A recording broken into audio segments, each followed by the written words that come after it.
আসসালামু আলাইকুম। গত কয়েকদিন ধরেই বিলের পুকুরের মাছ ধরার কাজ চলছে। যেহেতু এখন একেবারে শুষ্ক মৌসুম, পানি একেবারেই শুকিয়ে গিয়েছে, তাই মাছগুলি আস্তে আস্তে করে আমরা ধরে বাজারজাত করছি। তবে রাতের বেলা বিলের পুকুরে মাছ ধরতে গিয়ে আমাদের সাপ নিয়ে একটা বড় ধরনের বিড়ম্বনায় পড়তে হয়, যা আজকেও আমাদেরকে পড়তে হয়েছে।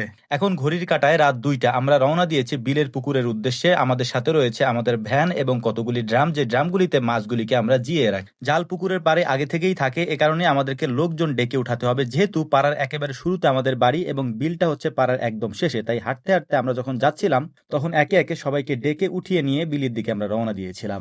এখানে আসার পর 1 মিনিটের মতো সময় আমাদের অপচয় করা যাবে না, কারণ এখান থেকে মাছ ধরে সকালে ফজরের আগেই আড়তে আমাদেরকে পাঠাতে হবে মাছ বিক্রির জন্য।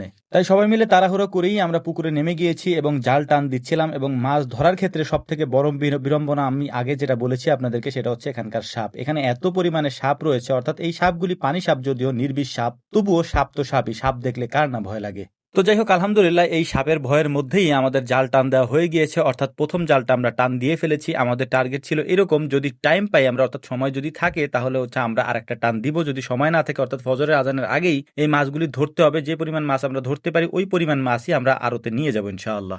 যেহেতু এটা বিলের পুকুর, তাই এখানে মাছ ধরতে গিয়ে আমরা সাসরা মাছ বলি আর কি, যেটাকে এখানে অনেক বেশি ছোট মাছ পাওয়া যায়, যেমন মলঙ্গি, তারপর হচ্ছে যে মলা, ঢেলা, এরপর আরো চেলা মাছ আমাদের আঞ্চলিক ভাষায় যেটাকে বলে, এই মাছগুলি আমরা পাই। বিশেষ করে এই মাছগুলি আমরা খাওয়ার জন্য নিয়ে যাই, আর বাকি যে বড় বড় মাছগুলি থাকে সেগুলি আমরা আড়তে পাঠিয়ে দিই। এরকম মধ্যরাতে মাছ ধরতে আসাটা খুবই কষ্টকর একটা ব্যাপার, কারণ সারাদিন আমরা কাজ করি, খামারের কাজ, তারপর আমাদের জমির কাজ, এগুলি শেষ করে এসে রাতের বিশ্রাম হয় না, ঘুম হয় না, এরপর চলে আসতে হচ্ছে এই কাজগুলি করার জন্য। এই কাজগুলি করতে হয় বাধ্যতামূলক, কারণ সকালবেলা একেবারে ফজরের আগেই আড়ত বসে। আড়তে মাছগুলি পাঠানোর জন্য মূলত আমাদের রাত জেগে এই কাজগুলি করতে হয়। তো দেখতেই পেলেন যে এখানে কি পরিমাণ সাপ রয়েছে, আমরা কয়েকটা দেখিয়েছি, আর এর বাইরে কত সাপ যে ছিল, এক একটা খেয়াও দেওয়ার পরে দেখলাম যে 40টা 50টা করে সাপ ওঠে। আমরা হাত দিয়ে ধরে সাপগুলোকে ফেলে দিই, এটা আমাদের অভ্যাস হয়ে গেছে, বা ওইরকম ধরনের ভয় কারোর মধ্যে তেমন একটা নাই। আর তাছাড়া ভয় পেলে এ ধরনের কাজ করব কিভাবে, বা মাছের চাষটা করব কিভাবে? যাই হোক, আলহামদুলিল্লাহ আমরা মাছগুলি ধরে ফেলেছি, প্রায় প্রায় শেষের দিকে আমাদের মাছ ধরার কাজ। এখন এগুলিকে আমরা আমাদের ড্রামে এখান থেকে উঠিয়ে তারপরে একেবারে পাড়ির উপরে নিয়ে আমরা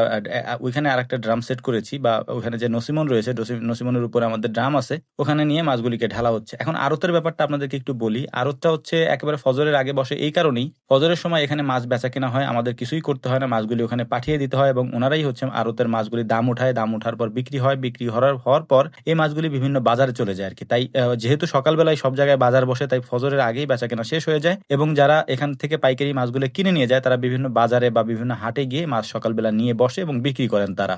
মাছ ধরা শেষ করার পর আমরা এখন চলে যাচ্ছি, সবাই হচ্ছে কিছু কিছু করে গুড়া মাছ বা ছোট মাছ যেগুলি আছে সেগুলি আমরা নিয়ে যাচ্ছিলাম, এবং বড় মাছ কেউ তেমন একটা নেয়নি। তো কারণ বড় মাছ তেমন একটা নেয়ও না কেউ, কারণ কত বড় মাছ খাওয়া যায় আর কি। আমাদের যে নসিমনটা আছে, নসিমনটা আমরা রেডি করে স্টার্ট দিয়ে তারপর এখান থেকে পাঠিয়ে দিলাম আড়তের উদ্দেশ্যে। তুই ইমামুলকে পাঠিয়েছি, এর সাথে ইমনও যাচ্ছে, ওদেরকে পাঠিয়ে দিয়ে আমরা যাচ্ছি বাড়ির দিকে, কারণ আমাদেরকে ঘুমাতে হবে। আমাদের জন্য দোয়া করবেন। আসসালামু আলাইকুম রহমতুল্লাহ।